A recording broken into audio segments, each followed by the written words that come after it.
All right, what's up, Dragon Brood? We are back with some more 5-minute deck techs, and now we're going to be taking a look at Azorius Artifacts. This is going to be a bit different, and there's some sweet new cards that'll make a difference here. And if you want the full deck list, it will be down in the description below, so you can find it there. Just look for the blue arrows. Let's hop into the deck, though. Right, the first new card we're going to take a look at as, oh my goodness, this is going to be hard. I've been doing too many videos in a row today.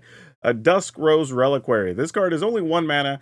It does let you exile an artifact or a creature, which is very cool because it doesn't have any other restrictions other than the fact that you actually have to sacrifice an artifact or a creature when this comes out. However, we should have several of those and it should be a non-issue. We're also going to play some Skrelv because, well, it's a 1-mana artifact, it's easy to cast, and it can protect our other stuff. We're going to play some Swooping Lookout. We're going to play a full set of these. We have several ways to pump our artifacts, so this being able to fly could be very good, and also having Vigilance as a bonus. Then we're going to play Clay Fired Bricks. This is one that's new as well out of Lost Caverns of Ixalan. When it enters the battlefield, search your library for a basic plains, reveal it, put it in your hand, and then you can craft this with an artifact for a lot. It is a cost of 7, but you do get a card that gives you 2 1/1 gnomes, and you get to give all your creatures +1/+1. So huge upside. You get 2 creatures and pump your team. Totally worth it. In the meantime, you actually just get to go search for plains, which is great. Gonna play a couple of Glass Cassiettes in this list. Not a surprise, just a good removal early. And Machiko's Reign of Truth, because, well, if you're gonna have a bunch of artifacts, again, having that Swooping Lookout, being able to be like a +5 or a +6 is gonna end the game pretty quickly. Now, one of the other new cards we're gonna take a look at is Subterranean Schooner. This is actually pretty cool. 2 mana, 3/4. And then when it attacks, if something, well, whatever crewed it, will actually get to explore. So, and it only does it for once. That means you can even use Skrelv or one of those gnomes you make or whatever, that apparently the schooner is not very big, and even a small creature can go ahead and crew it. So that's always a good bonus there. And then another new card. Actually, not really. This is an old card. This is from the Brothers War. But Forging the Anchor. This is actually a cool card that actually found a home here, but you look at the top 5 cards of your library, you can reveal any number of artifacts from and put them into your hand. Since almost everything is going to be an artifact, this is actually a really good card to have here. Malachor. This is one, Malcator, I should say. This is a card I've been trying to find another home for. We played it in a deck a while ago, probably about 2 or 3 months ago.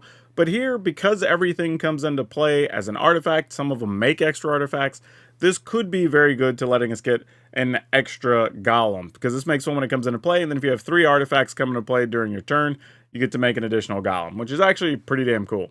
We're going to play Unctus because, well, Unctus pumps all your artifacts, and if your artifacts happen to be blue, which you can also turn them blue, then whenever they deal damage, you get to draw an extra card, which is also super fantastic.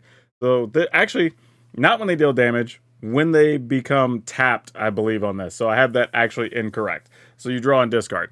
But this is actually only 3 mana. It's a 2/4, which is going to be hard to kill, and it pumps all your other stuff. So good job here.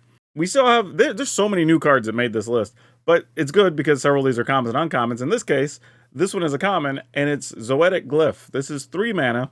You actually get to play this on an artifact, and an artifact becomes a 5/4 in addition to its other types. So this is actually pretty cool that you just turn a thing into a 5/4 golem. But when this goes to the graveyard, you get to discover 3. What I like about this is if you put it onto a creature, and let's say your opponent even Sunfalls, well, that gets rid of all the creatures, but then this still goes to the graveyard and you get to discover 3. So there's a chance you're still going to get to put something else onto the battlefield, which is super nice. And then this is another quirky one, but Thousand Moon Smithy. This is actually really cool for 4 mana. You get to put it into play and you make a gnome that has power and toughness equal to the number of artifacts you control. Then at the beginning of your pre-combat main phase, you can tap 5 artifacts. If you do, you transform it. And then you get a land that whenever you cast an artifact, if you use this to spin to cast it, then you get another gnome that has power and toughness equal to the number of artifacts you control. So this can add up very quickly. And again, while we're talking about Malcator, this is another way to get another artifact into play, which is super sweet. Now, a non-artifact in the list is Urza, Prince of Krug, but it gives all your artifacts +2/+2. We can eventually copy something for 6 mana. I don't think that we will, but the option's there, you know, so you gotta leave the door open just in case.